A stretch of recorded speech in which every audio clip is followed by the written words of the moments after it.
I taught my liberal son a lesson, and now he's trying to ruin my marriage. I love my teenage son, but I would be lying if I said I wasn't disappointed in the type of man he has been growing up to be. My son started developing a very liberal mindset ever since he started hanging out with his weird friends and spending all his time. It started off in his junior year when he dropped being the captain of the football team to do volleyball. From there he got a completely different friend group and started doing a lot of TikTok dances.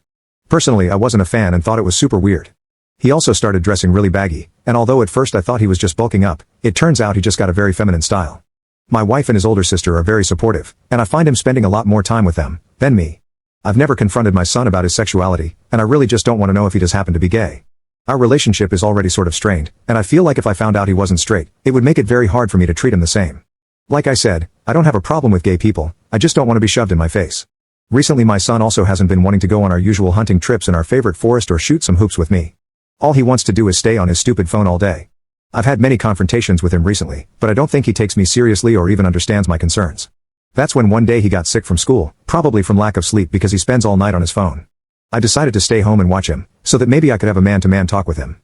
My son was whining about how his head hurts, so I said to him, "Grow a pair, you're a man," as a joke, but he of course took it seriously and went up to his room.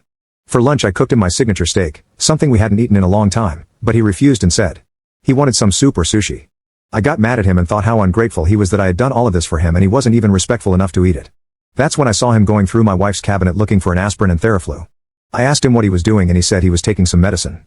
I told him that he wasn't. Our bodies are meant to naturally heal themselves and not have those artificial cancers in our body. I insisted he tough it out for a day and that it was emasculating to take a pill, but he was persistent on taking the medicine. I had had enough. I told him to get in my car and that's when I drove him to the forest we used to love hunting in. I told him to find his way home, because he needed to toughen up.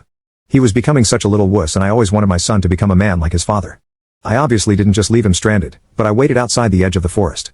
When he met me outside he told me there was nothing worse I could do to him than continue being such a hateful father.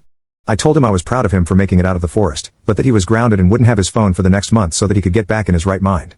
I was shocked that he would cry over such a stupid little thing, but he needed to learn a lesson, and one day he will thank me for this. When he got home though, what he did next shocked me.